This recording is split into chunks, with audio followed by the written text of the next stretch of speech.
अंबानी के 1 महीने का बिजली का बिल जान के आपके पैरों तले से जमीन खिसक जाएगी। कैसे इस बंदे ने सिर्फ $12 में गूगल को खरीद लिया और आखिर क्यों पैसेंजर्स को ट्रेन को धक्का देके स्टार्ट करना पड़ा। नंबर 6, सन्मय वेद नाम के इस इंडियन लड़के ने केवल $12 में गूगल को खरीद लिया था। हालांकि वेद इसके बाद google.com के मालिक केवल 1 मिनट के लिए ही रह सके थे। गूगल के सर्च इंजन का डोमेन नेम google.com है, लेकिन 30 सितंबर 2015 को वेद ने इस डोमेन को $12 की कीमत पे सेल पे देखा। बस फिर क्या था, वेद ने जल्दी इसे अपने कार्ट में डाल लिया और ऑनलाइन इसका पेमेंट भी कर दिया।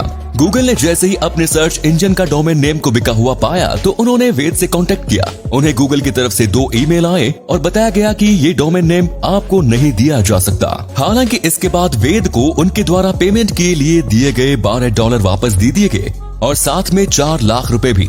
उस पैसों को उन्होंने चैरिटी में दान कर दिया। नंबर 5, मुकेश अंबानी के घर में सिर्फ 5 लोगों के रहने के लिए 500 कमरे बने हुए हैं। अब आप सोच रहे होंगे कि तो इसका बिजली का बिल कितना आता होगा। एंटीलिया में हाई टेंशन इलेक्ट्रिसिटी भेजी जाती है। टाइम्स ऑफ इंडिया के अकॉर्डिंग मुकेश अंबानी जिस घर में रहते हैं उस घर में हर महीने लगभग 6 लाख यूनिट बिजली का खर्च होता है और इस हिसाब से उनके घर के बिजली का बिल लगभग 70 लाख रुपए आता है। इतने खर्चे में तो एक आदमी अपना पूरा जीवन गुजार देगा और कभी कभी तो कोई व्यक्ति जीवन भर में इतनी कमाई नहीं कर पाता। भारत में कई घर तो ऐसे हैं जिनके यहाँ बिजली ही नहीं है। मुकेश अंबानी की बिजली के बिल में तो 7,000 घरों का बिजली का बिल भरा जा सकता है। अंबानी को तुरंत बिल जमा करने पे 40,000 रुपए तक की छूट भी दी जाती है। नंबर 4, हमारे भारत देश में कुछ भी पॉसिबल है, जैसे कि एक बार ट्रेन के पैसेंजर्स को ही धक्का देके उसे स्टार्ट करना पड़ा। ये घटना है ग्वालियर की। एक बार कैलट्रस सबलगढ़ ट्रेन का इंजन ओवरहीट हो जाने के कारण बीच रास्ते में ही फेल हो गया, जिस वजह से करीब घंटे भर ट्रेन बीच सड़क पर ही खड़ी रही। ट्रेन में सवार यात्री काफी देर तक किसी मदद की आस में बैठे रहे, लेकिन रेलवे की तरफ से कोई मदद नहीं आई। आखिर में पैसेंजर्स ने खुद ही कुछ करने की सोची और ट्रेन को फिर से स्टार्ट करने के लिए आगे धकेलने लगे। अच्छी किस्मत होने के कारण यात्रियों को कुछ ही मीटर पर ट्रेन को धक्का देना पड़ा, जिसके बाद ट्रेन का इंजन अपने आप चालू हो गया।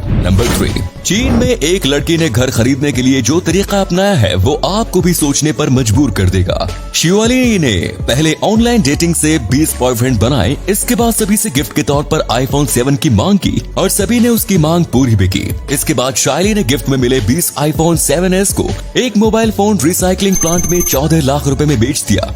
इसके बाद उसने इसी पैसे से अपना नया घर खरीद लिया। शियाओली एक गरीब परिवार से है, उसकी माँ हाउसवाइफ है और पिता मजदूर। ऐसे में सबसे बड़ी होने के नाते उसके परिवार वालों के लिए घर खरीदने की जिम्मेदारी उसी के ऊपर थी। लेकिन क्या घर खरीदने के इस तरीके में आपका क्या कहना है, कमेंट्स में जरूर बताएं। नंबर 2, आपने इंसानों को गिरफ्तार करने की बात सुनी होगी, लेकिन नीदरलैंड की पुलिस ने एक बार एक तोते को गिरफ्तार कर लिया। नीदरलैंड की पुलिस का कहना था कि हमने दुकान में चोरी करने के आरोप में इस व्यक्ति को गिरफ्तार किया था। गिरफ्तारी के दौरान आदमी के कंधे पर बैठे तोते को भी गिरफ्तार कर लिया गया, क्योंकि उसका मालिक उसे जेल में रखने को राजी था और उनके पास चिड़िया को रखने के लिए कोई भी पिंजरा या अलग से बर्ड जेल में नहीं था, इसीलिए उसे लॉकअप में रखना पड़ा।